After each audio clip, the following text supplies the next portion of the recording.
Thank you very much. Our press conference is going to start now.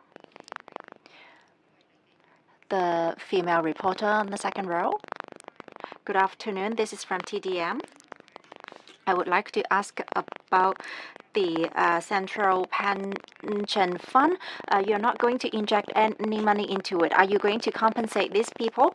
And this year, we are going to record deficits in our government income. What are we going to do to make some more income or revenue and cut our budget? And when are we going to see light in the future that we are going to make a better income?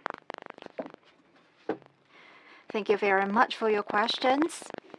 First of all, for the Central Pension Fund, we have been studying about this for a while already. There must be a legal foundation. It has to do with our budget and a distribution of our income. And we need to revise our law in order to implement this. At the beginning, when we try to legislate this particular idea of central pension fund, we try to inject money into people up to 22 years of age. This we are going to continue, of course. But for the 7,000 Macau patakas, this is something that we do it differently. And back then, there were revenues. We started this scheme. The basic of the legislation in the year 2017, the basic and the foundation is we must have money left over from our income in order to provide this kind of subsidy or central pension fund. But without this kind of sufficient income, we may not be able to do it. So that's why we have to do it in accordance with the laws and regulations. And number two, about deficit. In the policy address a while ago, I mentioned it very clearly. We have cut a lot of budget in different government departments. We are not going to cut salary of our civil servants, of course, but we have cut budget for our expenditure. We compare to the first policy address in the year 2020, the budget is significantly reduced already. And about the economic recovery at the moment, we are looking at the future, of course, and we need to do a lot of promotional work. A lot of mainland friends do not know that if they come to Macau, they don't need to be quarantined. So we need to do a lot of promotional work and advertising work so that they understand that coming to Macau is quite different from Hong Kong. They don't need to be quarantined for 14 days. So that's why this is something that we can do to attract more tourists from the mainland. And we are going to work very hard to promote this particular bit. And after the National Day on the 1st of October, for several months, we are seeing more and more tourists coming to Macau. We are seeing more tourists coming to Macau now than the National Day. So I think we are getting the news around already. But when are we going to see the light at the end of the tunnel? I hope that next year, by the year 2021, we are going to see hopes, of course, but do not forget that we are still facing a lot of challenges. Our second largest tourism market is Hong Kong. They cannot come to Macau yet, of course, and to a lot of tourists in the East Asian countries, they are not able to come to Macau yet still. So with the vaccine, I hope we can ease up this kind of policies, and tourists from abroad and also from Hong Kong can come to Macau without doing any quarantine. Next question, please. The lady here. Good afternoon. This is from TVB. About cash handouts. Are you going to give cash only, or are you going to give part cash and part voucher? And also, do you have a timetable? When are you going to hand out the cash handout? And about opening up customs, Mr. Lei Wailong previously mentioned that it is probably next year that Hong Kong and Macau will reconnect again. And we are trying, especially in Hong Kong, they are trying to study how they are going to switch a code. How about Macau? What have you been doing to switch this health code? Well, for cash handout, we have included in the budget of the year 2021 policy address. From the past, all these years, the timetable is pretty much the same in the past 10 years. We give out these cash handout in July. Only last year we did it this year we did it slightly differently in April. All this time in the past decades, we always give out cash handout in July. Are we going to give everything in cash or part cash and part voucher? I have answered this question several times already. I am going to listen to the general public, what they have come up to a general consensus, what they think is an appropriate thing to do. The money is already reserved in the budget. It is not going to be reduced in any way. So how are we going to distribute it? We still have a lot of time to think about it, and we are going to see if there are any changes drastically due to COVID-19. We have listened to a lot of organizations and also scholars. We need to protect the employment of Macau people, and we hope that the cash handout is going to be released into the Macau market. In April, we handed out 10,000 Macau Patakas as usual, but we do not see any improvement in the economy. It is just a transfer of money from the government to Macau people's hands or their accounts, but to the economy from our observation and also monitoring in terms of the changes, especially economic changes, we do not see any improvement. Maybe people keep this money in the cash, but when we give out e-vouchers in May, we see a drastic change in the economy. People are using their e-vouchers and they are spending this money in with the e-vouchers in supermarkets and so on. And also in restaurants and food industry, not very expensive and high-end restaurants, but in local SME restaurants, 75% of the e-vouchers are spent in this kind of SME restaurants. So we think that from the statistics, it is proved that the e-voucher can actually lead the growth of the economy, and then they can keep the SMEs going and the employment, of course. This is the hope and this is the objective of the e-voucher. That's why we decided to inject 8,000 per person into the economy, which seems to work. Also, 1/4 of the money from the e-vouchers goes to the supermarket. So I think with the cash handouts, which is 10,000 Macau Patakas, is it going to be cash? But if everybody from the Macau society thinks that cash is better, then of course we need to listen to the Macau people. It is actually a very easy operation because we've been doing this for 10 years already. And the e-voucher, of course, we know how to do it too because you still have the card. You only need to top it up very easily. It doesn't take much time. Both operations actually work and easy for us as the government. But if the pandemic is not going to give us any more severe challenges, then I think we'll just do it the normalized way, which is a cash handout, which is not bad, I think. It is going to help a lot of families and also grassroots families and people. They can do their shopping here in Macau, and if it's in cash, they can do their shopping elsewhere as well.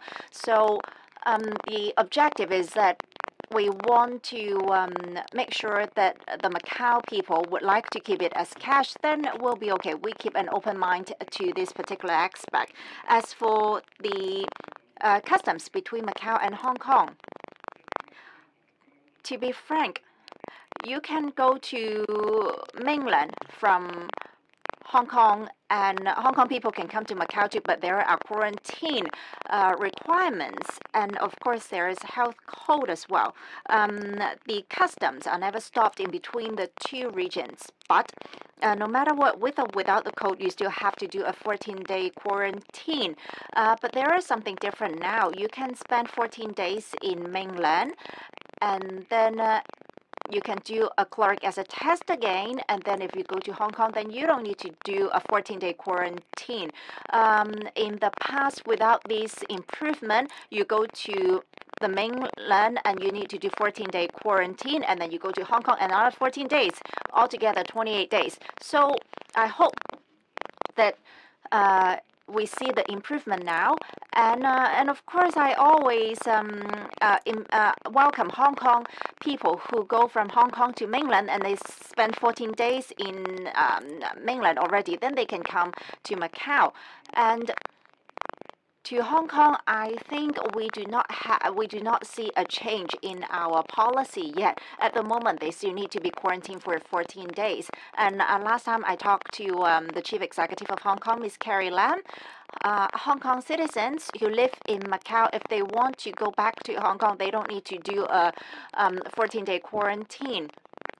A lot of Macau citizens, they actually have a Hong Kong ID card as well. If they want to visit people, their relatives in Hong Kong, they can do so. But if they come back to Macau after visiting the elderly people or see a doctor, then they have to undergo a 14-day quarantine.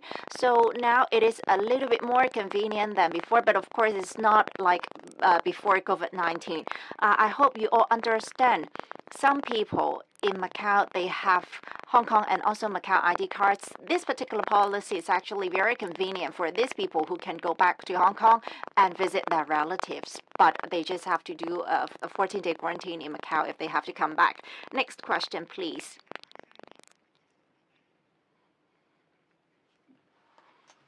Good afternoon. About cash handout. When can you decide how are you going to hand it out? Because you're going to release it, distribute it in July. When is the deadline to decide how we are going to implement this particular policy? And also, there are temporary economic relief measures which were implemented due to COVID-19, and some of these measures are not going to continue. What I'd like to know is whether or not we're going to have another round of relief measures. Well, as for time, regarding cash handout, I promise you that we are going to make the decision before July 2021, of course, but as usual, we are not going to do it after July. The money is going to be in your hands by July. This is number one. Number two, as for another round of economic relief measures, in my policy address, I mentioned it very explicitly already. It all depends on the COVID-19 pandemic. If we have the vaccine, of course, we can welcome a lot of tourists and we can see a revival in the economy. Then there is no need to implement a third round of economic relief measures. But if a lot of SMEs tell us that they are facing a lot of economic challenges, then of course we need to do something about it. So at the moment, we are going to observe and monitor the economy of the society before we make up our mind. So I do not have a definite answer yet. Next question, please.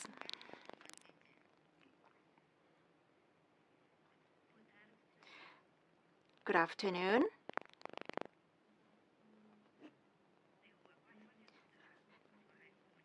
I'm from TDM Macau, Portuguese Radio. As for the gaming industry, in the policy address, you mentioned that in the second half of the year, you are going to look into the concession. In the year 2022, the concession is going to expire. So what exactly is the plan? And as for COVID-19 pandemic, many of the overseas nationals here, they are abroad and they cannot come back. And there are many many people who stay abroad, they cannot come back to Macau and take up their positions. And their employers, they have no way to import any new hands to replace them. So what can we do? Well, as for the gaming concession, first of all, we are going to do an open consultation. How are we going to revise the gaming concession law with that particular framework, and we are going to revise this legislation. It is very complicated, so I'm not going to talk to you in detail here today. But as for a lot of overseas nationals, they cannot come back to Macau. Well, I have nothing to say about it. We have to protect the health issues of the Macau people. This is the common practice adopted by a lot of the overseas government. Just like in Portugal, they do not allow any overseas nationals entering Portugal. So I think it is very important to look into the basic law. Macau people are free to go in and out of Macau. This is their right. So no matter what, they can come back to Macau, but they have to undergo a 14-day quarantine. But for overseas friends, there is no way we can allow any overseas nationals to come back to Macau at the moment. This is a policy adopted by quite a lot of governments. Just like in Hong Kong, if you do not have a Hong Kong ID, you're not allowed to board a plane. So it's not nothing. It's not something that only Macau is doing. It is commonly practiced all over the world. So if I know that there are a lot of overseas employers. They cannot come back to Macau now. For example, from Philippines. These are high-risk areas, but if these labor and workers are from mainland, they've been spending time in China or in mainland, and they don't have to undergo a 14. They can apply to our health bureau, and then they can come to Macau. This is something that we have done as an improvement to the existing policy. But for people who have lost their employment due to COVID-19, there is nothing we can do. The only thing they can do is to keep contact with their employers and see what they can do in the future in order to preserve their employer-employee relationship. This is not something that the government can do. Next question, please.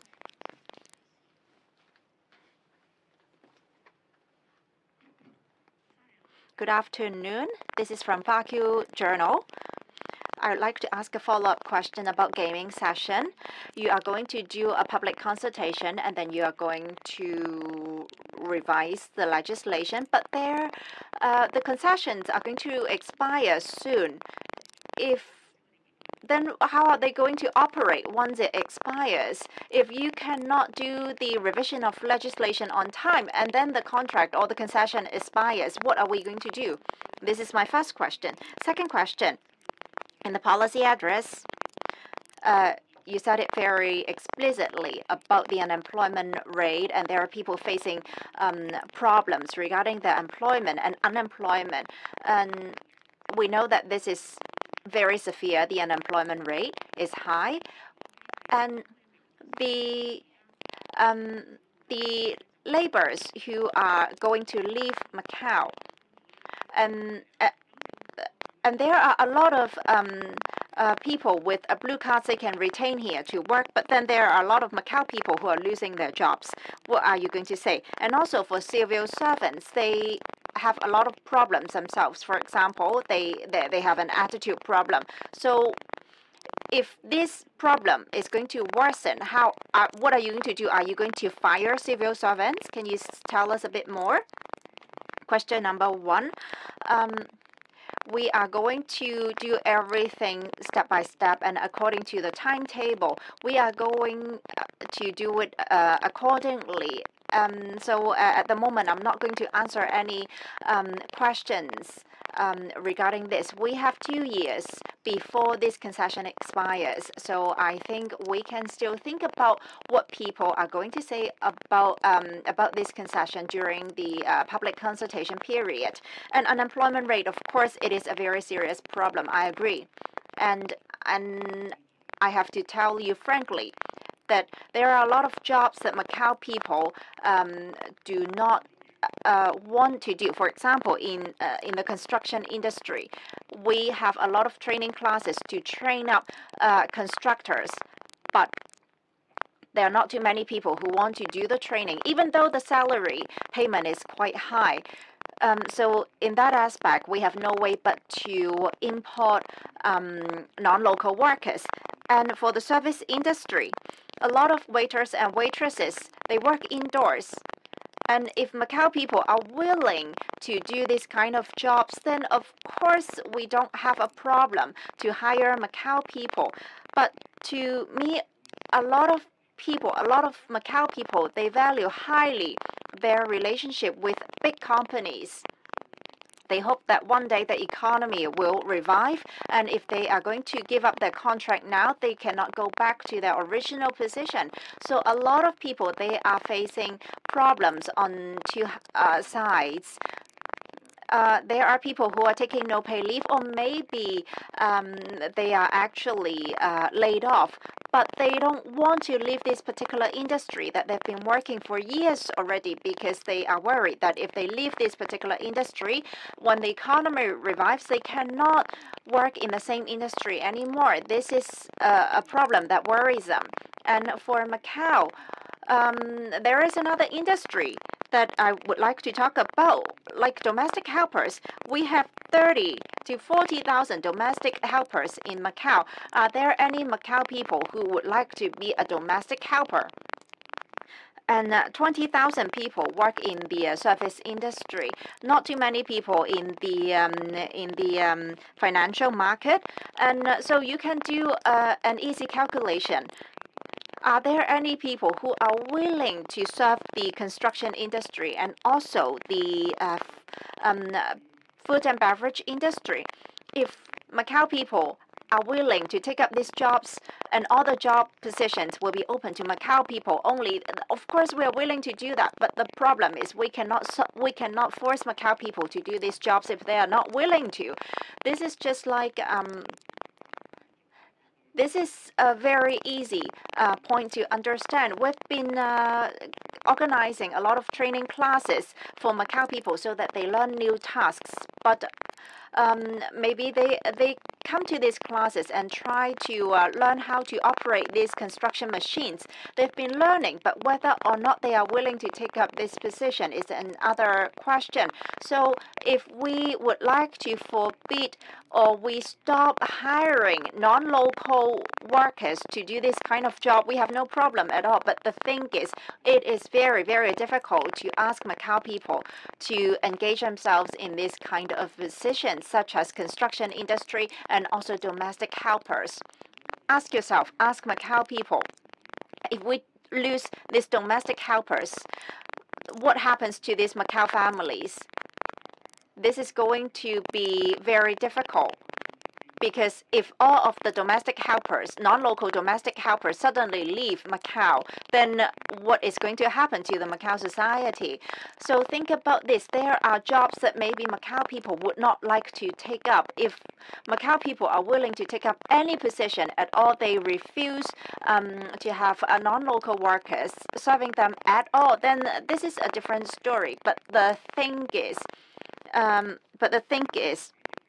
we have been doing a lot of training and a lot of projects to hire these non-local workers. This is not something we would like to see, but this is happening because Macau people are not willing to work as a constructor.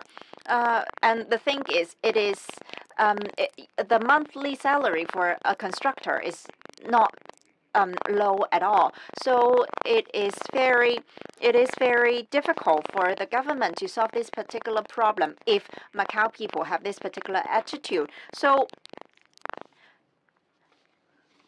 a lot of construction companies, they are very cooperative, and And of course, they are willing to hire local people. There is no problem about it. The only problem is whether or not Macau local people are willing to take up this kind of jobs and positions. If they are not willing to work as a constructor, we cannot force them, definitely. So this is my second answer. And third answer, civil servants. I'm not saying that all civil servants have attitude problem.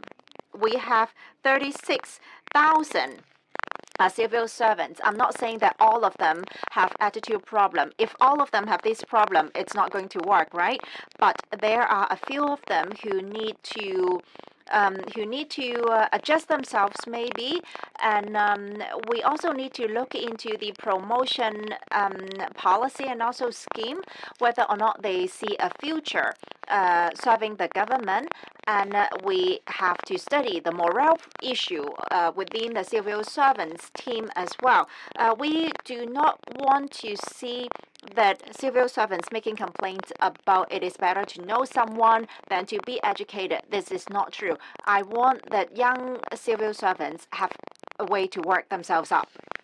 Next question, please.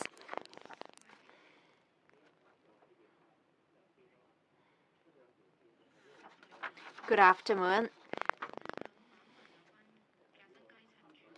The sandwich class, when are they going to have their apartment? Do we have sufficient land reserve to build these apartments?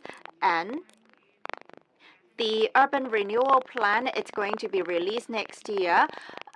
Do you have any plan for the sandwich class buildings within the urban renewal project? And under COVID-19,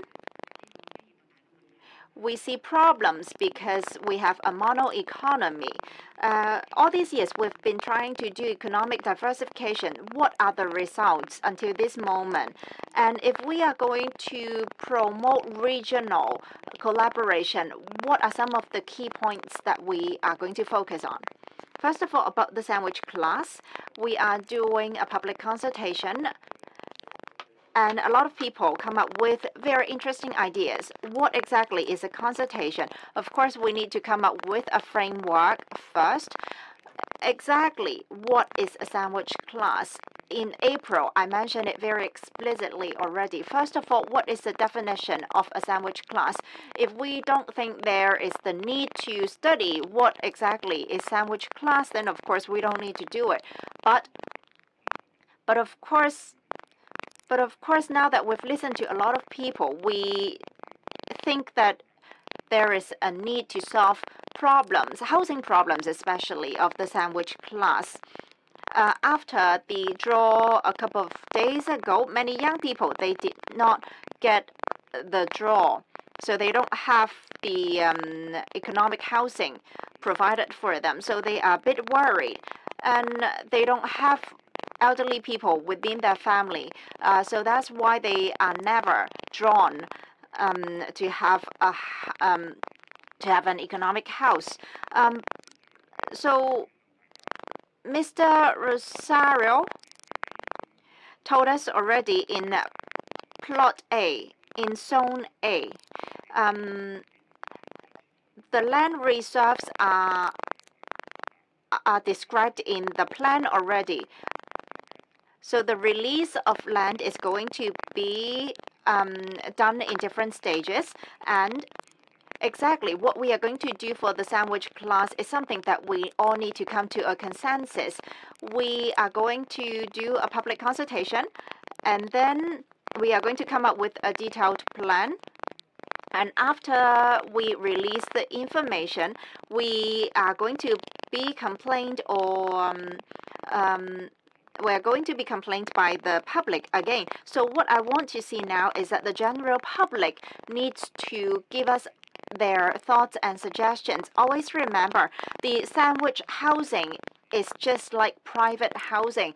You need to go through financial checks before you are allowed to have a mortgage for this sandwich housing. And if you already have a flat, then you're not qualified. Of course, I have been telling you all this time already. I am not going to contradict myself. We are going to solve problems in different stages. We cannot solve a problem when the problem arises. Now that we see the need of a sandwich class, we need to solve the problem in advance. The ultimate goal is to help the young people to get a flat. This is just like a private flat, always remember. So they need to go through a financial check before they can apply. This is not like economic housing. This is not like a second version of economic housing. It's totally different. If you know about private property, and especially in terms of area, economic housing and also private houses, the area is quite different. The smallest one, it's in the economic housing, is the smallest area is 7.5 square meter, and then for private property, it is the minimum requirement is 9 square meter. So there is a difference in terms of various aspects. So when we understand what exactly is a sandwich class, we then think about how we are going to help these people and how many people are there in the sandwich class. We cannot just build this properties without thinking exactly how many will be provided for the sandwich class, and in the end we produce too much or we produce too little. So it is very important that we do public consultation and think about the exact number and where to construct these sandwich properties. It is very important that we do our plan very carefully. So in this particular aspect, I hope that all of you are going to help us out with the public consultation of the sandwich class so that we obtain sufficient information and understanding of what Macau people think about these flats. Then we can solve the problem accordingly. As for the urban master plan, it's about distributing or dividing different areas into residential areas and also greening areas. All the tiny details are not about which particular area it's for the sandwich class and which particular area it's for something else. So all the details will not be released in the urban master plan. The urban master plan is master plan of how we divide the different zones in Macau and different areas in Macau. What exactly is a residential area? What are we going to see in the residential area as the other details to be completed later on? This is the first time for Macau to have an urban master plan. And this is carried down from the previous administration, and they have commissioned a Hong Kong organization to do the research and analysis. So we are just carrying out an ongoing job. If we need to revise it further so that people are going to agree on the final master plan, of course we can do this. This is all about legislation. Always remember, once it goes through the legislation procedures, nobody can change anything. So it is very important that we think very, very carefully before we come up with a definite plan. We are going to see what we can do after 5 years, if any changes would be necessary after 5, 10, or 20 years, of course. But we cannot just make random changes anytime we like. As for a mono economy in Macau, I said it already. We cannot change the gaming industry as our pillar industry. We are not going to string it. It is not about breaking it up and then doing economic diversification in other sectors and industry. It is not what I want to see. What I want to see is to strengthen the gaming industry and at the same time diversify the economy. Next year, for example, we hope to see that the Chinese traditional medicine is going to have a breakthrough, especially in terms of production. And also in the bond industry, how are we going to do it in Macau? So in terms of economic structure, we are going to provide and showcase to the world that we can perform more functions, and it is not about shrinking the pillar industry. It is more about engaging ourselves in some other industries so that we diversify our economy, so that everyone improves together. Next question, please.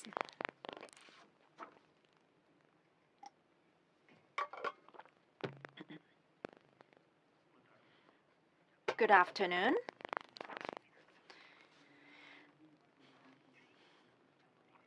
In the policy address, you mentioned you are going to revise the national security law. What are the revision details? And another question,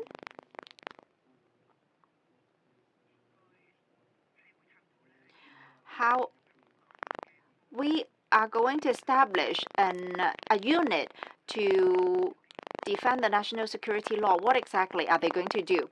Thank you very much for your question. The revision of national security law, we are doing research right now. In the year 2009, we passed a law, but this is a very straight framework. So we are trying to study how are we going to do it in a progressional manner. We have an implementation unit. The Legislative Assembly has established a unit in the Judiciary Police Force to defend the national security law and to make sure that it is well implemented in Macau. So we are going to study how we are going to revise the legislation. Next question, please.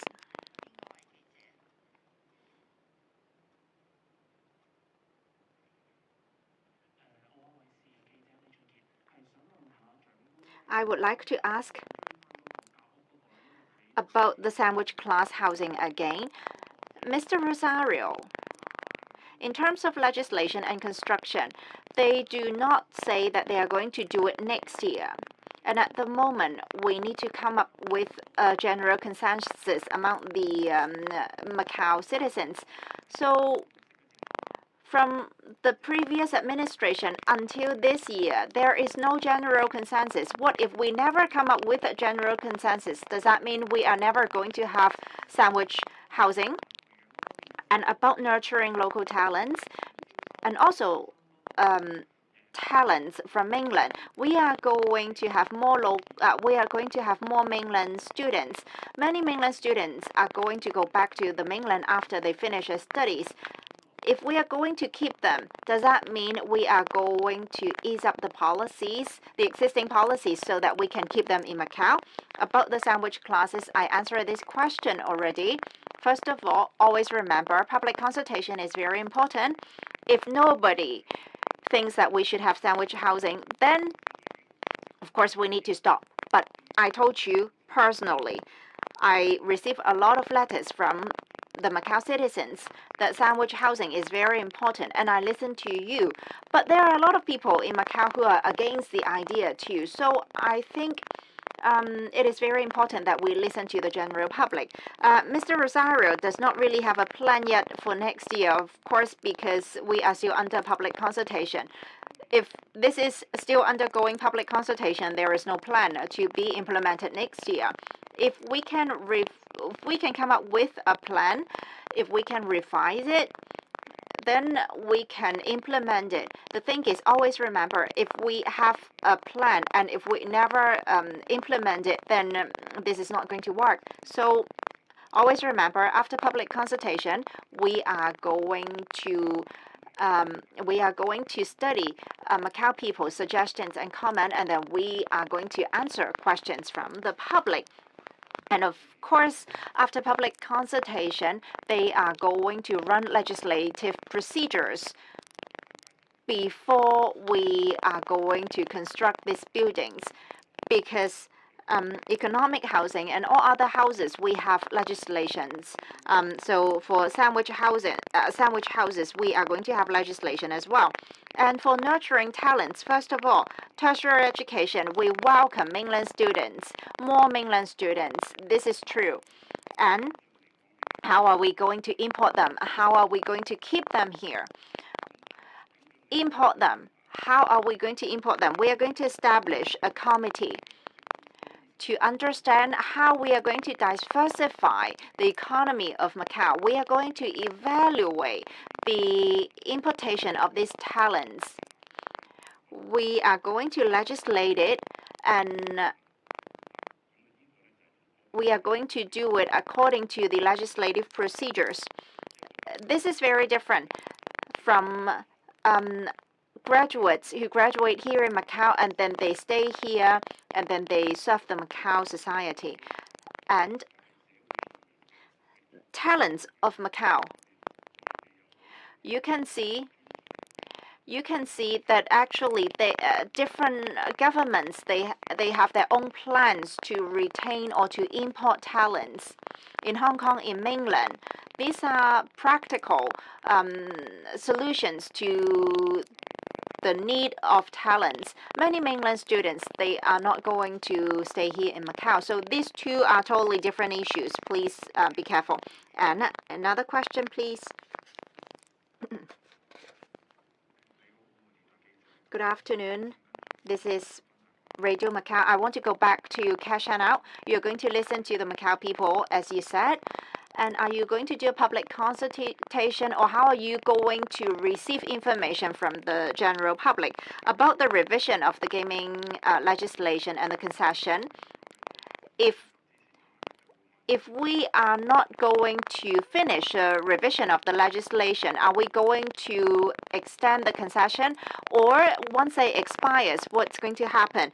And when this concession expires, what is going to happen? And also, many of the gaming operators are from the US. Then is it going to affect their concession? And we see that COVID-19 is giving us quite a lot of negative impact, and there are such a lot of uncertainties and challenges. Next year, when we are going to use up public funds, how are we going to use these public funds carefully? Cash and outs. We have received a lot of comments from organizations and Macau people. We're not going to do a public consultation. This is not something new, so we are not going to do a public consultation. We've been doing this for 10 years already. It is an ongoing policy. So if a lot of Macau citizens think that cash is better, then we are going to do it in the same way. As for the gaming concession, all these questions are just from your prediction, and I'm not going to answer any of these questions. And once we have a consultative document, we are going to release more information. And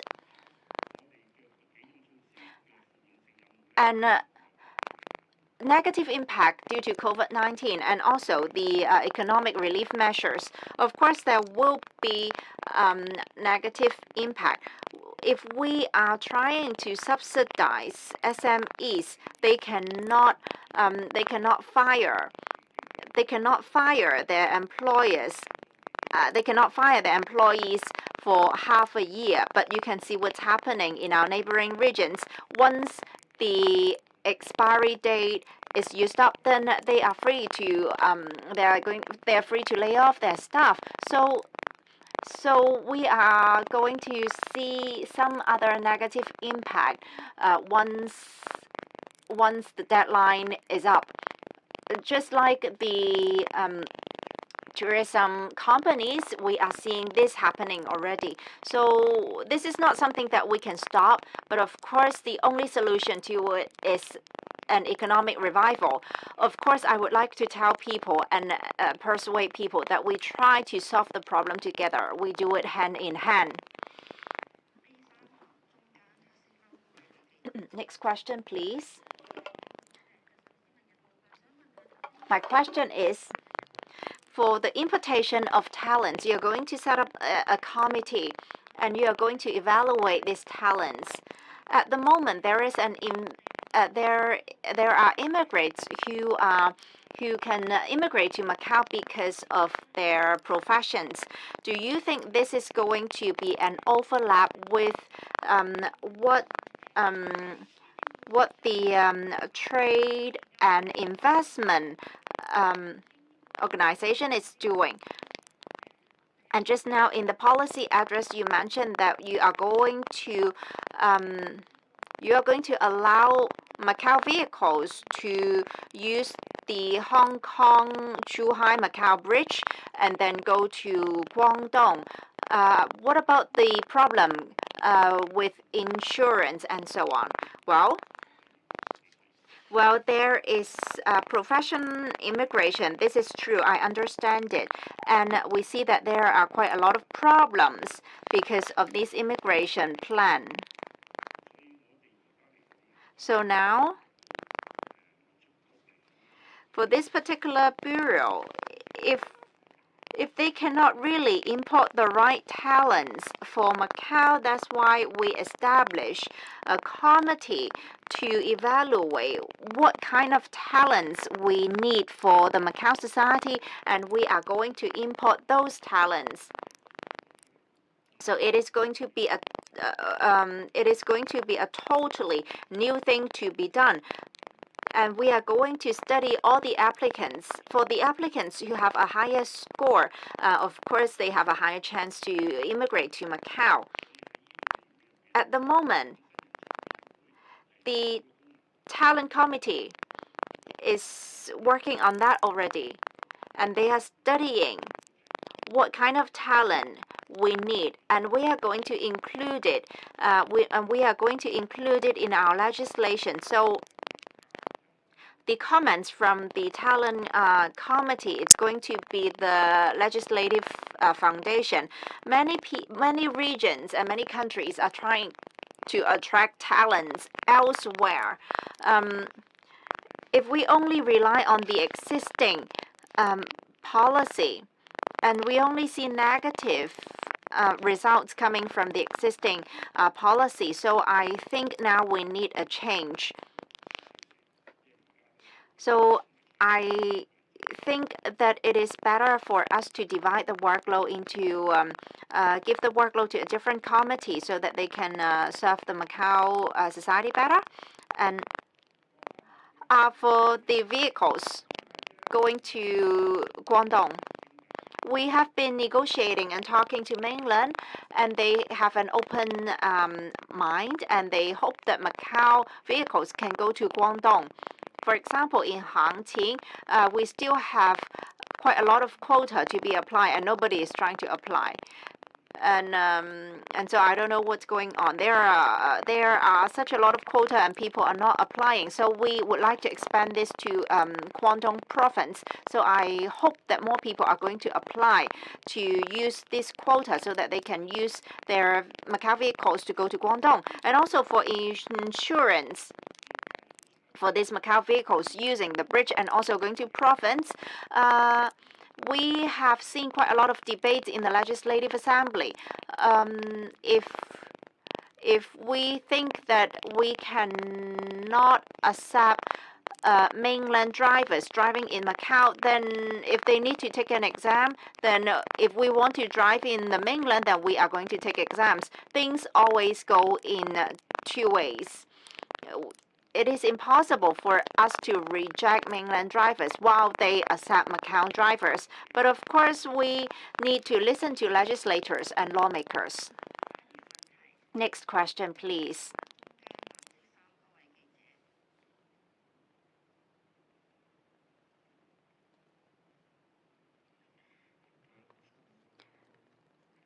Good afternoon, Macau business. My question is, just now, you talked about the importation of talents, and you're going to establish a committee. What are some of the limitations? During COVID-19, will there be any limitations as we try to import talents? especially now that we are facing challenges posed by COVID-19. We are looking at the economy of Macau as well. It is not reviving, not in the near future. So when we import these talents, is it going to create any influence to us? And about the gaming legislation, and the concession is going to expire in 2 years. Do you think that within 2 years, the concession is going to extend after 2 years? For the importation of talents, I think you are right. Under COVID-19, of course, it is not a good time to import talents because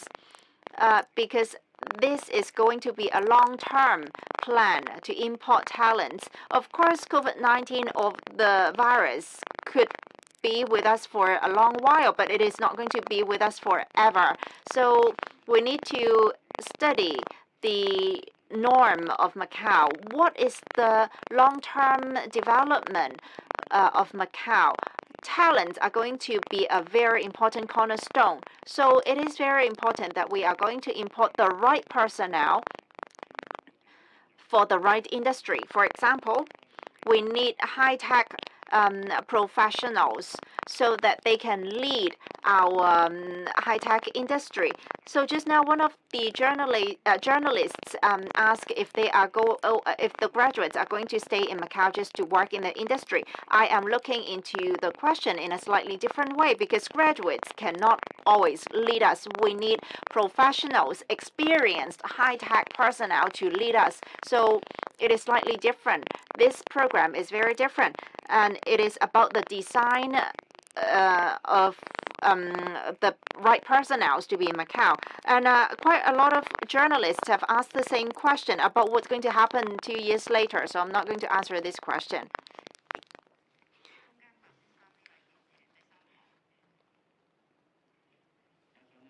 Good afternoon.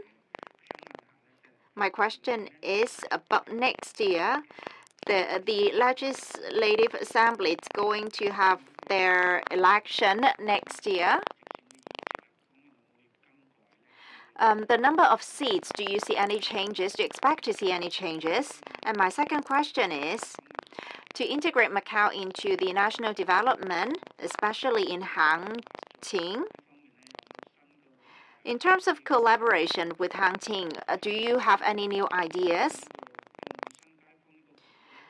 Next year, are we going to do just one project, which is Macau neighbors in Hangting? Anything else?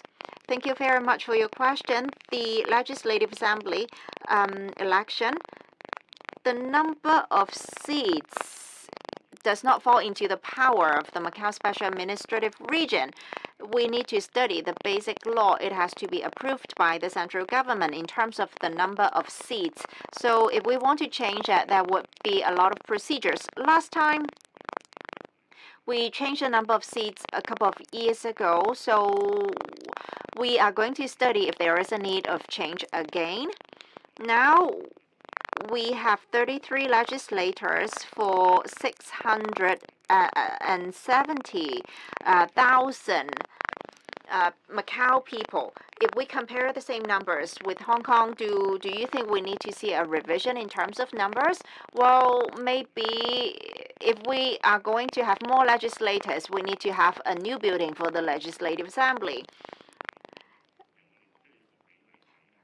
We always need to look at the numbers in a more rational way. It is not just about the numbers, it is about the ratio and proportion.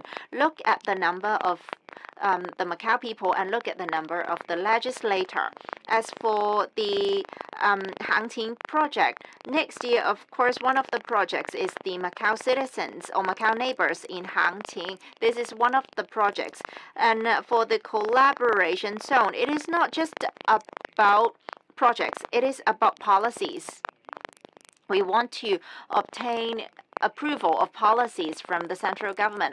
I cannot really tell you right now because there is no definite answer from the central government yet. But right now, what I know is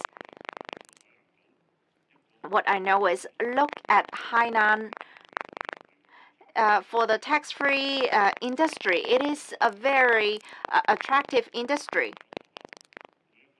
And this is a very attractive policy. If you go to Hainan, you can buy tax-free products of up to 100,000 RMB. So if this tax-free environment is created, it's going to boost their retail industry and also the tourism industry. So it's not just a project, it is more about policy. So in the near future, if we get any approval from the central government, we're going to release more information to you. At the moment, if we do not have a definite answer, I think it's better not to release any unapproved information to you at the moment. Next question, please.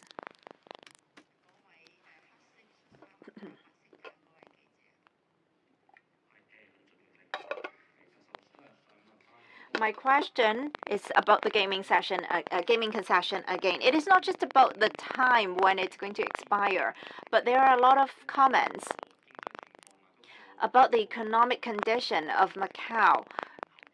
Do you think that we should just extend it a little bit because of the current conditions? Because it is going to stabilize the current conditions? And about public housing, we are not going to start a new line for people to queue up, but next year, are we going to allow applicants to apply for public housing? Previously, we always said that because of the limited amount of land resources, we are not able to construct public housing for people. Now that we have land resources released, do you think we can do it more efficiently? Well, about the gaming concession, under the current economic conditions, if we are going to do a consultation right now, of course, we are going to listen to the general public, what they think about the current economic condition and also the concession. And as for public housing, in my plan, I hope that we are going to provide more public housing next year. I hope people can start applying next year. Before we offer a line for people to queue up, we need to know exactly the number of flats available for people to apply. So we need to look at the number of public housing to be released to people to apply. Many of them are T2 buildings. Some are T1 buildings. T2 means two bedrooms. T1 means one bedroom. So we are planning according to the society's needs, and if everything is constructed by the government, it's going to take forever. It is going to be very slow, and that is because we have to go through a lot of procedures, legislative procedures, and also administrative procedures. We need to have an open tender. We have to evaluate all these tenders, and then we are going to confirm which tender wins the bid, and then they are going to be evaluated by a QS company, and then we are going to check the budget, and the QS company is going to give us a plan, and then we are going to start up a bid again. It is going to take at least 1.5 years. So government projects are not going to be constructed by the government because we don't actually own a construction company, but we have to understand that the administrative procedures are going to take very long. So what I want to say is to design and build is my objective. The tender, it's going to include two areas at the same time, which is design and build, and this is my objective. Mr. Rosario has been talking to people involved, and then this is something that we've been using in the past before handover. But But those are contractual properties. Now that we have land resources, we don't have to do the same thing anymore. We can finish a project using a very simple administrative procedure. So if we can start a new line for people to apply, if we can use the design and build plan, then we can start a new line for people to queue up next year, hopefully. So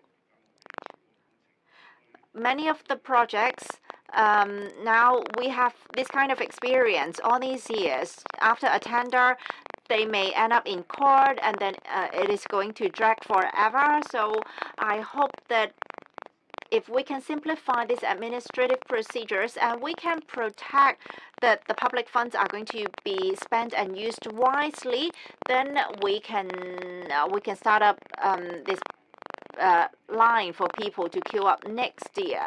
But does that mean that we are going to just have people applying endlessly? That's not the case either. So we are going to see the number of public housing for a certain number of people.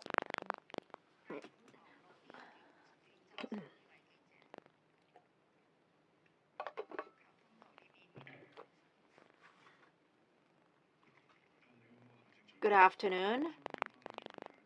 I have two questions. Macau Daily Times, about urban renewal plan. In your policy address, you mentioned very simply that next year you are going to promote it step by step. For urban renewal, what's your plan in your mind? And Mr. Rosario has handed in the consultation document already. Do you have any comments on it? And my second question is the reform of public administration in the year 2020. Some of the units are combined. Next year, you are going to study the use of public funds and units that are supported by public funds. So what is the evaluation procedures to evaluate the this works? Well, first of all, about urban renewal plan, I think they have done quite a lot already, so I'm not going to talk about public consultation. So I'm not going to talk about this particular bit. We are going to look at the outcome after the public consultation and how we are going to integrate people's ideas into the urban renewal plan. And then we try to integrate these ideas into our legislative framework. And as we try to establish the urban renewal plan, I don't think it can be done in next year's legislative assembly, maybe the year after. In plot B. In plot P, there would be temporary housing. This temporary housing, there are 2,000 temporary housing. These are being constructed already. And as the legislation is completed, the people involved in the urban renewal project, if they want to stay in these temporary houses for a while, for example, in the older areas, and there are older flats, if people actually have to move out of their flats as we try to renew the urban area, then these people have to live in these temporary houses for a while. So this is something that we have to plan ahead of time. I do not want to drag for years anymore, so we are doing things at the same time simultaneously. In plot P, we have constructed 2,000 temporary flats for people to live in it for a few years. And when the new flats are ready after the urban renewal project is completed, then they can move back to their new flats. So for urban renewal, we have a lot of considerations, and it is one of them. And we have been doing this for a long time already, and we have a very clear picture of what we need to do. When the urban renewal project is completed, those who would like to move into a new flat in a new area, then they can live in these temporary houses for a while. As for your second question, the integration of different units, why can't we do it next year? We are going to look into foundations and also units supported by our public funds. For example, Science and Technology Fund, we need to examine how they are going to support the development of science and technology. So it is very important that we try to consolidate and also integrate a lot of these foundations and also units. If we can combine them together, and then they can work in a more effective way and use these public funds in a wiser way. So next year, these funds and the public companies, the companies with the that is largely supported by public funds, they are going to be examined and integrated if necessary. So in the year 2021, after we combine and consolidate these units, what new problems are going to arise? Then we are going to study these issues later. And we always want to evaluate what we have done because we want to see that the same problems will not happen again in later integration projects.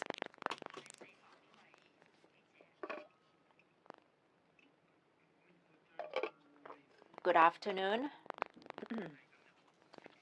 This is Audrey Macau. As for tourism, Macau has a lot of policies to combat the virus, and we don't see any more new cases. What exactly is missing so that we cannot welcome tourists from mainland? What exactly do we need to make tourists believe that it is safe to come to Macau to travel? Thank you very much for your question. Mainland tours, not just tourists, not individual tourists, but tours.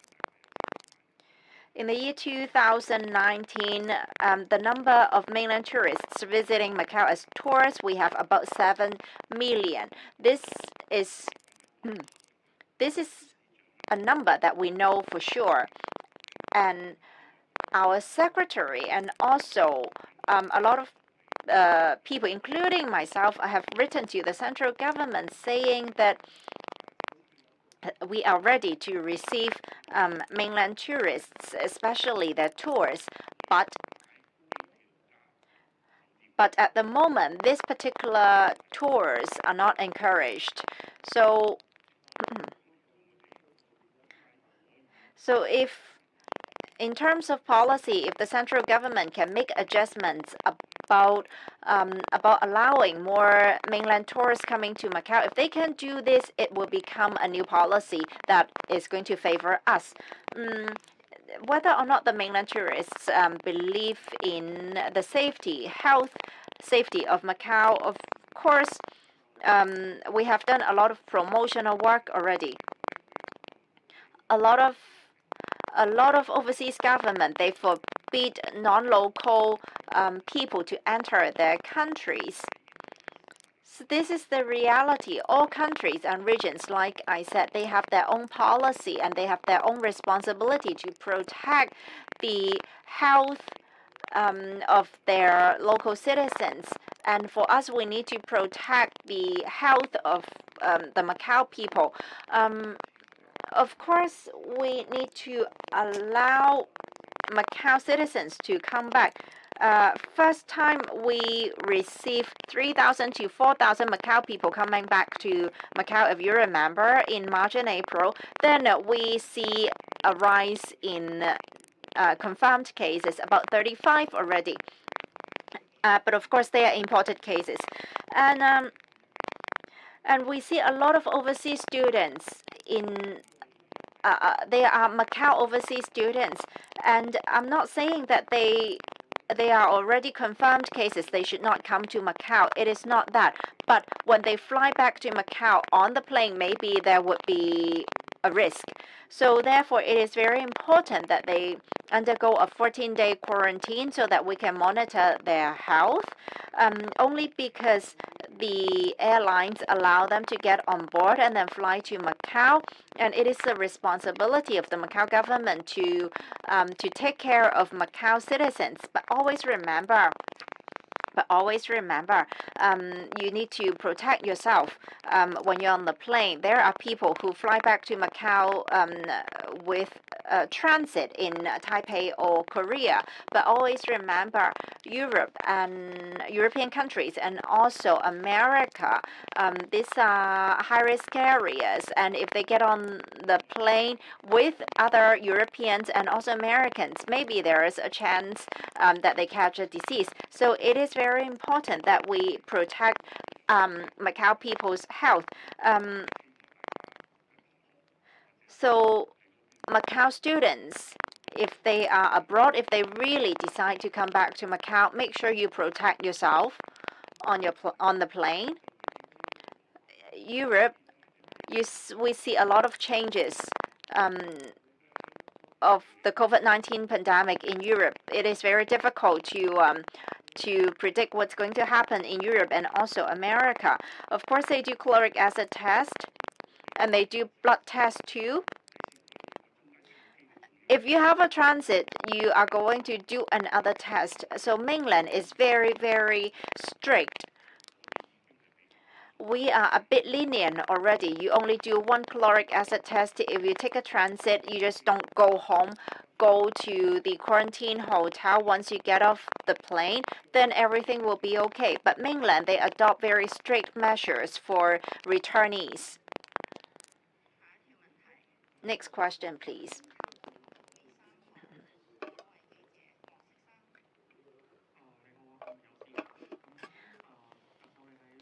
In the policy address, you mentioned that we are going to use 5G very soon. When are we going to use 5G exactly? And we are going to renew some new sports facilities. Well, for 5G, we are studying and examining the use of 5G, especially in terms of legislation. And we hope that this legislation is going to be ready soon and be sent to the Legislative Assembly. The license for 5G, this can be solved within this legislative framework. And for your second question, number 2, sports facilities. We are going to improve our sports facilities. This is not something that we do now. We have been doing it for a long time already. Last time, a lot of mainland ping pong players came to Macau, and it was a time during the pandemic, and we did not have enough space back then. But now that the pandemic is more stabilized, we are going to renovate the complex, and we're going to provide more sports spaces for Macau people and also athletes.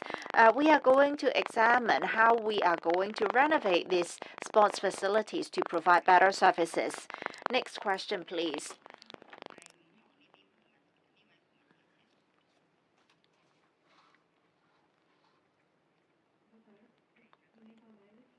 Good afternoon.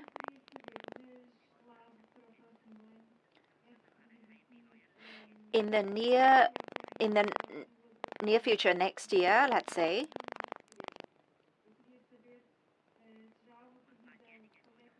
there is the privacy law. When do you think the privacy law is going to be ready? Do you think it's going to be ready next year? And also, And we are going to implement policies and measures to tackle the influence from overseas nationals, overseas nations. What exactly is it? Well, the privacy law, each region and government, each government has their own way to evaluate all documents. So how are we going to evaluate our own documents? For civil servants, what exactly are confidential documents? What are documents that could be released to the public? We need to categorize this kind of documents into different classes. Once these documents are released to the public, we need to be held responsible because we need to make sure this information could be released to the public. Whether or not this can be passed to the Legislative Assembly next year, this is something that we can think about. On my list, you can see from the flyer, at the back of the flyer, we have drafted a list of duties to be done next year. And we have another item to be sent to the Legislative Assembly before the end of this year. And we have completed everything we promised to do. And next year, we are going to do all the items on the list accordingly. But of course, we are going to listen to the public. Always remember, we are going to do public consultation before we go to the legislative procedures. Number one, there is the work union law, and the second one is the gaming legislation. Everything is printed in the leaflet very clearly. If you see a remark, it means you need to pay attention to the date and also deadline. To me, I am a very practical person. I have a list of what I need to do, and if you can do it, you give it a check. If we want to make sure that everything on the list is done, then the Legislative Assembly has to make sure that they check everything sent to them. And as for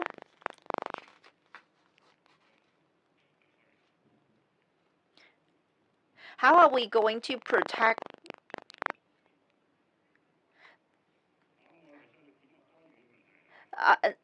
overseas interference of Macau? Well, I think, are there any people trying to interfere in Macau? I cannot tell you frankly who and how is actually interfering in Macau. But to be honest, the network security, we see a lot of problems. A lot of hackers are trying to hack into our websites. This is something that we need to look into. For example, in the university, and there are many units and organizations that are actually facing this kind of challenges. This is not happening right here in Macau. The IP address is not in Macau, it's overseas. So as the special administrative region, we need to protect our local network security, and also the national security has to be defended rigorously.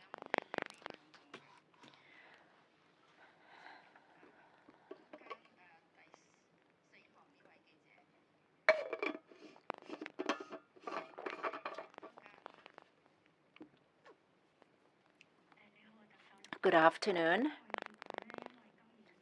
This year, under the pretext of COVID-19, you don't mention too much about the inner pier. There are these gates that blocks the flooding. Do you actually have a timetable? When is the blockage ready?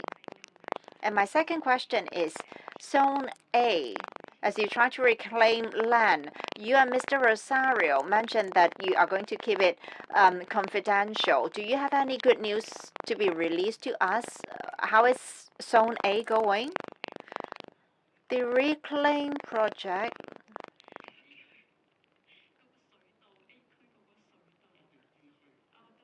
That is not zone A, that is zone D, I believe.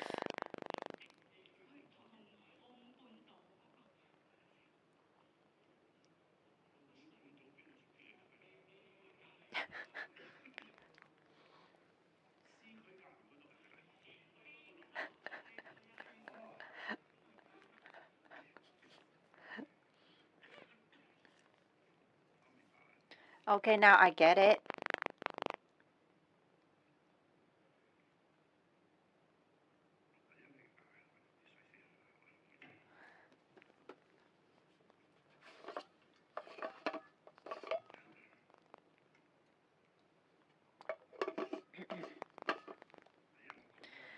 The first question about the blockage. It is, of course, a very important issue. I don't come up with this list in accordance with the significance and importance of the task. If it is on top of the list, it doesn't mean that it is more important. We have two paragraphs in the policy address talking about this blockage. By mid of 2021, we are going to the public. Next year, I think they are going to give me a report. And after Zone C, after the reclaim project of Zone C, it is going to affect the flooding. Maybe it is going to create a bigger problem for flooding. How are we going? If you can see the reclaim area, it has quite a huge area, and if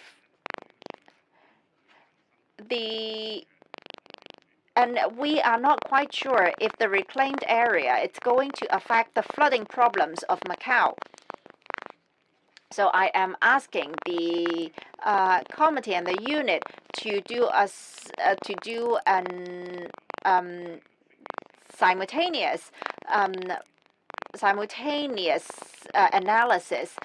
This is just like the pilots before they actually fly a plane. They are going to do simultaneous and AI practice. So we are going to look into the simultaneous gate and see if it can actually block waters from coming into the inner area of Macau. Is it going to affect the problems where they have flooding problems, or is it going to affect areas that do not have flooding problems? These are something that we need to look at. If this water from the reclaimed area is coming back to Macau, exactly where is it going to? If the water is going to be released to the sea, then it is working very well. But if cannot block the water, it is going vertically, then it is going to create some problem. So it is very important that we are going to study if there is a possibility that the gate is going to create more problems. If you remember Typhoon Hato, it is the most severe typhoon, and we are going to do a simultaneous interpretation of what happened during Typhoon Hato, which is the most severe typhoon. Is it going to happen again? If something similar is going to happen. So at the moment, we are only looking at the plan, and nothing is definite again. And for Zone A that you mentioned just now, we hope that Zone A, if you can see, it is not, it is quite dense. In terms of population, there is going to be more than 10 schools and 90,000 people are going to live in that area. And the water tunnel, from our understanding, and the water tunnel is blocked, and if it cannot be done properly, the tunnel is going to be a drain, and the water is not going to flow. And if you remember, on the 12th of August, we discussed with a lot of the sewage professionals in mainland. But of course, we are all very greedy. We want everything to be perfect. We want Zone D to be perfectly all right, and we want Zone A to be okay too. And we want that there would be the water drain would solve all the problems. But sometimes it is not very ideal. But from what I see, for these 90,000 citizens who are going to live in this area, I really wish that they are going to have a good living environment. They can do sports there, they can have greening area there.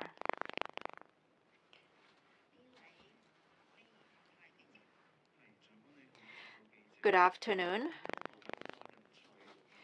The importation of talents.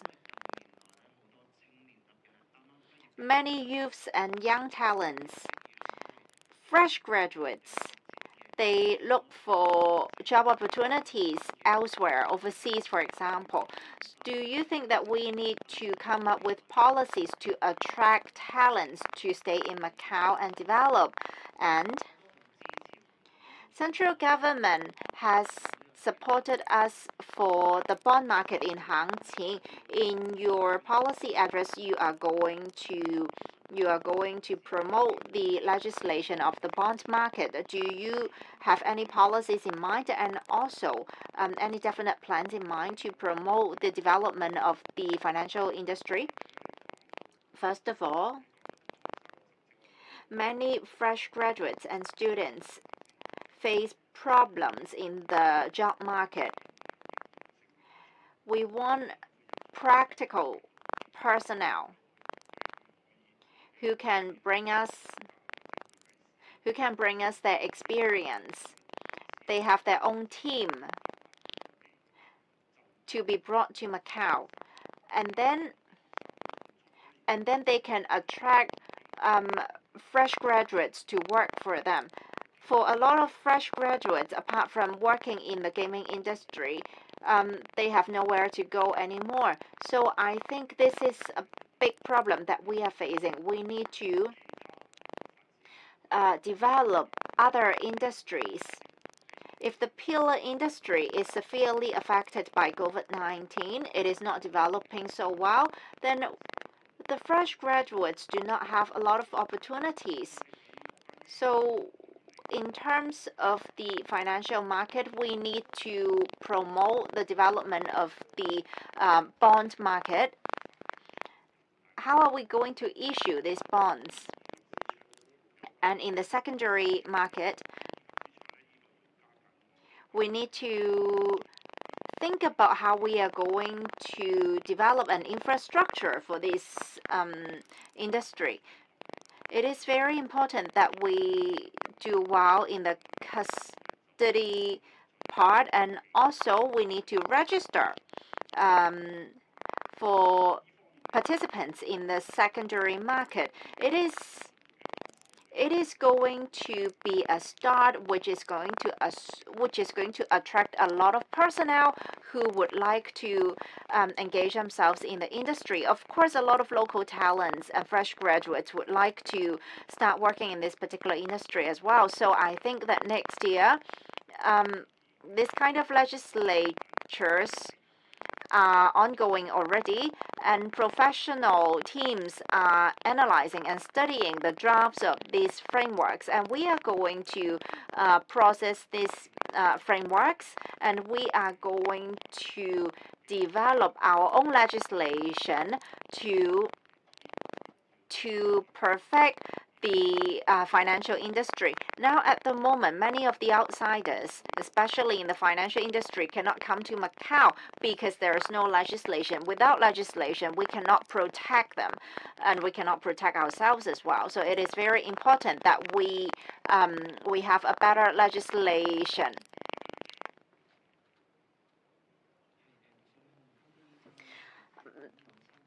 I have 3 questions from Macau Daily Times. Number 1, in the next 4 years, under Mr. Rosario, he is going to do a lot of work. There is the civic aviation renewal, the fourth bridge, the light rail, and so on. How are you going to guarantee and promise Macau citizens that all these works are going to be done and satisfy the Macau citizen, because we are seeing a lot of work? And also, number two, we are going to encourage the gaming industry and also private sectors to organize sports activities, so that we are going to create a sports tourism industry. Can you tell us a little bit more about how you're going to encourage them? And number three, in the past 2-3 months, there are quite a few public consultations released, and everyone is doing some kind of consultation. Many people are a bit confused, and there are comments saying that they are tired of all these consultation. So in the coming year, how are you going to reform public administration so that public consultation would not be too tiring for Macau citizens? For Mr. Rosario, it's going to be a very tough year. He's going to be very busy. This is like what I said in the last press conference. If we asked you not to leave home and stay home and combat the virus, even when you're resting at home, when COVID-19 is the most severe, we are still having meetings right here. We cannot do things when COVID-19 is over. We have to do things in advance and simultaneously. For a lot of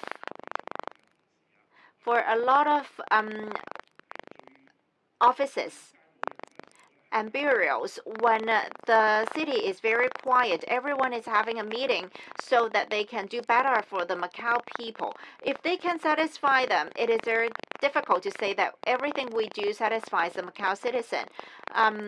The fourth bridge, we have clear pictures in mind already, and the Hangqing light rail, we have an idea too.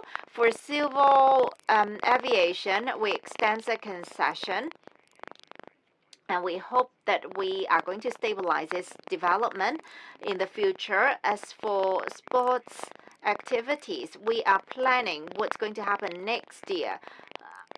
Our gaming industry and also the government, what we can collaborate.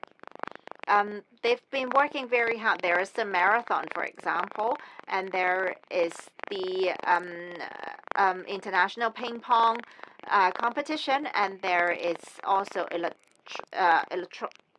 electronic games of the for competitors of the Greater Bay Area. We have a lot of plans for the coming year. The problem is this year we cannot do a lot because a lot of participants cannot come to Macau, but that doesn't mean we give up all these ideas. Every time we have an event or an idea to organize an event, we cannot do it just overnight. We need to make a lot of plans, and we have to do things step by step. Because of COVID-19, many competitors cannot come to Macau, unfortunately, so these events have to be postponed to next year. And for public administration reform, how are we going to speed up our work procedures? Of course, it is very easy for us not to do public consultation. We just have our hands resting all the time. We don't do anything. Does that mean it is a does that mean it is a responsibility? For example, the trade union, the workers' union law, if we don't worry about it, there is no public consultation. For urban renewal plan, if we don't do public consultation, we are going to drag forever. For sandwich housing, are we not going to do any public consultation? If we have to start a queue for this public consultation, then it is going to take forever. So I think many of these projects have to go on simultaneously. These people may not always be involved in all these different projects. So even if we have to build a central library, we need to have a public consultation. We need to have transparency. And if we do public consultation, you are tired, then it is very difficult for us to please everybody. But maybe Macau people are not used to having so many public consultations. But maybe it is because of COVID-19. We try to simplify a lot of administrative procedures. We try to collect more comments from the Macau citizen so that we can draft a report for the benefit of the projects. So we cannot go to the next step without any public consultation. If we just do one public consultation per year, it is going to take forever, right? So I do not know what to say anymore. Should we do all this for the Macau people, or should we not do anything at all? I want to have understanding from the Macau people.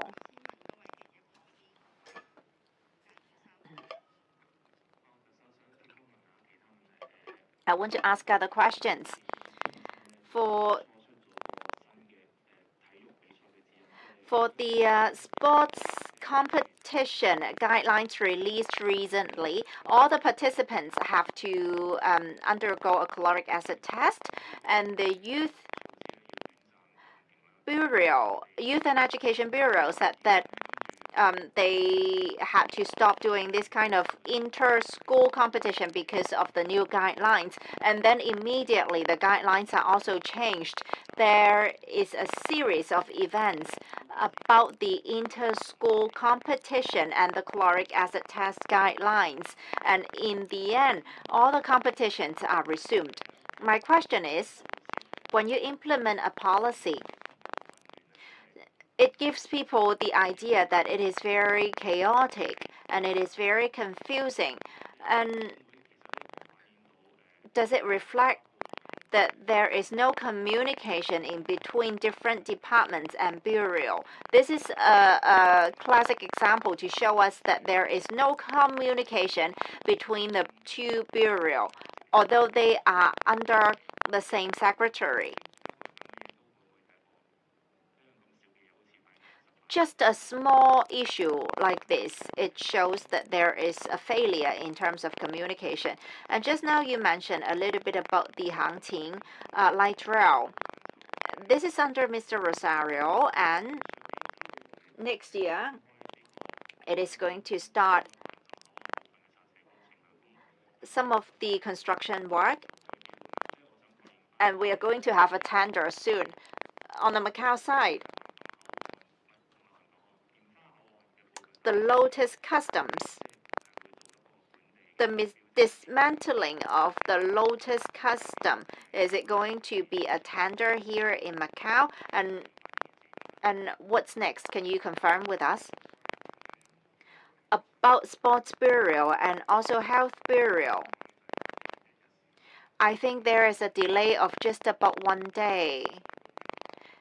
To be frank, it reflects a problem.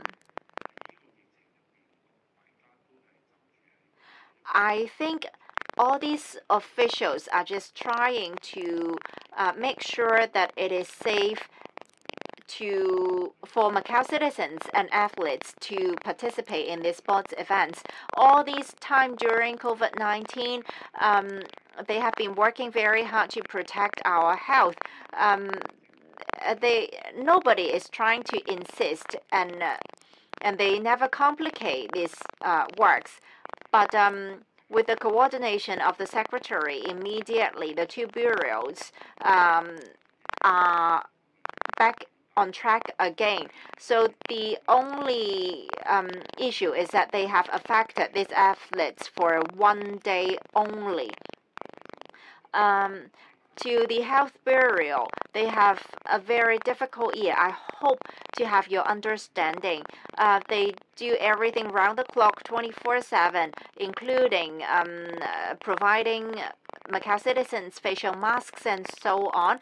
If you want to ask anyone to be responsible, then I will be responsible because I am the leader of the coordination team. Is it a classic example of a failure or disaster? I wouldn't say that, but it is a small mistake, but they try to rectify it immediately. So I see that they have been working very, very hard to rectify the problems. Everyone makes mistakes. I cannot guarantee that I never make mistakes. I always make mistakes too, and I cannot guarantee that I never make mistakes. But under the pretext of COVID-19, how are we going to avoid making drastic mistakes? We always need to reflect on our own doings and our own problems. If we have to guarantee that we do not make mistakes, this is not something that we can guarantee. So what I think we need to do is to admit that we have made a mistake and we don't make the same mistake again. I think this is what we should do. As for Hangqing, the light rail, the customs, it is not an easy task. We haven't done any tender yet. This is a very complicated project because this is going to be Macau and also Hangqing collaborated project. We need to look for a company that could work in Macau and also work in Hangqing. You cannot just construct the underwater tunnel on the Macau side, and once it crosses the border, it's the responsibility of the Hangqing government. It doesn't work that way. So we need to have a very precisely calculated project coordinator to coordinate the whole project, and the light rail company. I think the light rail company is going to evaluate what they can do with the Hangqing line, and this piece of land is going to be a huge plot of land. It is not going to be a small project. So definitely there will be a tender. Don't worry about it. There will be a tender.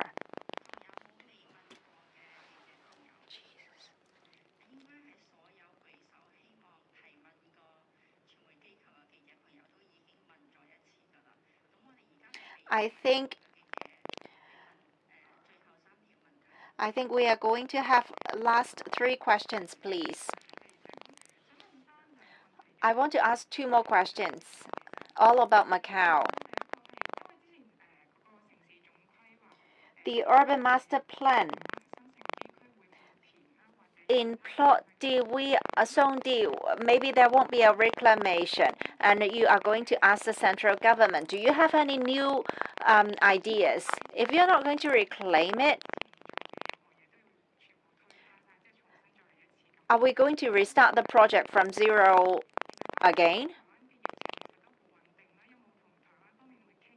Taiwan is doing quite okay with COVID-19 pandemic. We have quite a lot of Macau students studying in Taiwan. Do you think that we can allow them to come back to Macau without undergoing the quarantine? With Macau and Taiwan, I think both regions are stabilized. If they have been staying in Taiwan for 14 days, can they just come back to Macau without quarantine? For Zone D, the urban master plan,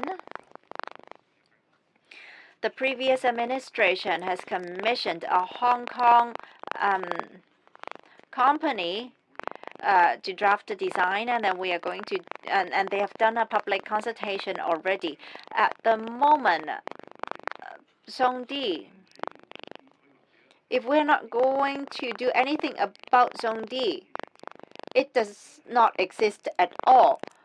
But if it is there, it is still called Zone D. That means it is part of the project. So that's why we have a public consultation. The urban master plan is not done by the government. the master plan, the urban master plan is done by an international company. And they have come up with the idea of Zone A, Zone B, and Zone C. And we, of course, the government has our own views on that. And of course, we don't listen to everything the company says. We have our own views as well, and we talk to the central government as well. Just now, another journalist asked a little bit about Zone A and Zone D. Can we just reclaim the land so that it becomes a large piece of land? It is impossible. We cannot just reclaim all these sea and turn everything into a huge plot of land. So Zone D is still there, and there is approval document from the central government. It exists. But as the government, I would like to tell you my comments. And we cannot just retrieve from what we have in mind, because we listen to the Macau people and we have our own suggestions, and we listen to the consultation company as well. And for Taiwan, there are still scattered cases. Every day there are still scattered cases, just like Hong Kong. For 200 consecutive days and more, Taiwan is not receiving any Macau citizens. And they are not receiving us at all. Then why are we receiving them in return, as they still have scattered cases every day? Just look at Hong Kong. They have a few cases every day. Can we allow Hong Kong citizens to come to Macau? Look at Xinjiang. If there are just two cases, they are medium risk city already, and so it is not an issue to just one particular region or city. It is about a global view within China. So the central government has all these policies for us, and we need to follow these policies. For 230 days more, consecutive days, we cannot go to Taiwan. We are really low risk, and we need to be quarantined in Taiwan. We cannot be blamed, because it doesn't mean that we cannot negotiate with them. It is simply there is no room for negotiation. If we have no further questions, this is the end of the press conference. Thank you very much. Thank you. Thank you.